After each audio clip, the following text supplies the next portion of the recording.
Hello, I am Apurva. Welcome back to WeDesified. If you are someone who is going to give GRE or planning for GRE, then you must watch this video. We are going to discuss many useful tips and tricks. These tips are from the experience of many of our students and will definitely increase your score at least by 10 marks. So pay enough attention, carefully note down and follow these. So let's get started, but before that, make sure you subscribe to our channel and also hit the bell icon so that you will be notified every time we upload a new video.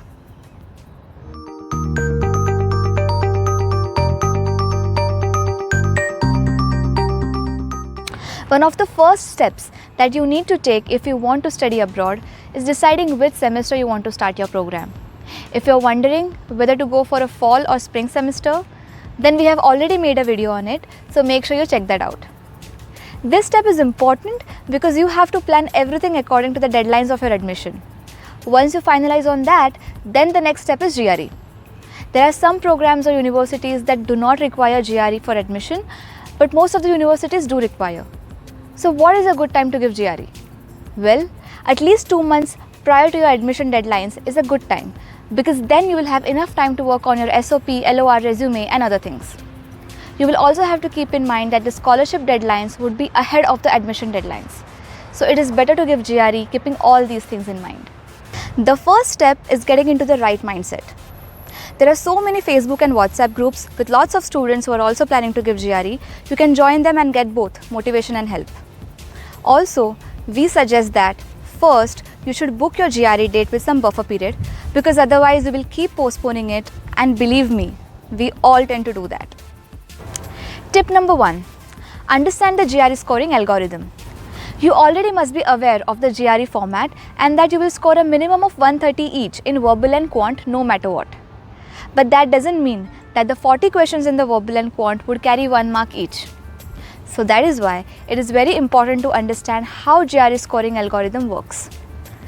We have provided a link in the description box that explains this GRE scoring algorithm, so make sure you check that out. Tip number 2. Give a mock test before you start your GRE prep. This step is very important, but not many people do this.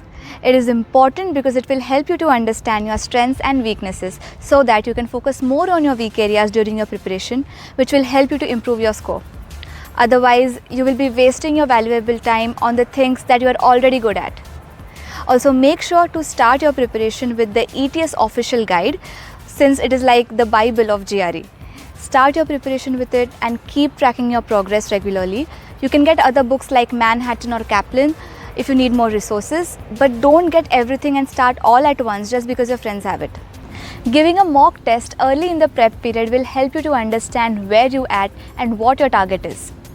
Once your target is set, research for colleges in the range of plus or minus 5 marks. Like if your target is 310, search for universities in the range of 305 to 315 and understand their requirements. Because programs like engineering and sciences require more quant score, while arts and behavioral sciences require more verbal score. So understand what your program requirements are and the university cutoff is. So let's move on to the verbal section. Tip number 3. Use mnemonics to memorize vocab and their meanings. The major part of the GRE verbal score depends on the vocabulary. The more words you know, the more you can score. But GRE vocabulary is difficult because they are not commonly used, especially in countries like India. To build your vocabulary, you can cultivate reading habits like books or newspaper in general, but that's like a long-term process. Instead, you can use mnemonics as a smart trick to score on your verbal. If you come across a word difficult for you to memorize, you can map it either to a word you already know, not necessarily in English language, or make a pattern of words or ideas that will help you to remember the word and its meaning. For example, the word ablution means the ritual washing of a priest's hand or a sacred vessel. Now this can be memorized by associating ablution with lotion. You can form a sentence like, the priest is washing his hands with lotion. Simple, right? You can check the link in the description box to know more about mnemonics and how you can use them. There are like thousands of words you can learn for GRE, and it is practically impossible to learn all the words in short period. But you can easily find high frequency GRE words that would be in few hundreds. You can start with them and build your vocab. If you want our list of frequent GRE words, then you can contact us either on Facebook or Instagram. Along with knowing the words, reading comprehensions are also an important part that brings to our tip number 4. Skim through the passages to get the gist. When you start with your reading comprehension passages, do not spend more time understanding every sentence of the passage. Rather, quickly skim through and get to the gist of it. So in the first 1 or 2 minutes, you should go through the entire passage to understand the overview and which paragraph is talking about what, so that when you go to the questions, you can easily refer back to the respective paragraph and answer them. Now let's move on to the quantitative section. The quant section in GRE is divided into multiple topics, like you see here. Each topic has its own weightage. So our tip number 5 is to use the Magoosh Quant Diagnostic test. To understand your strong and weak scoring areas in quant, you can use Magoosh. They have very good resources on each of these sections, and you can know if you are scoring good in algebra or geometry, which will help you to strategize your preparation and increase your score.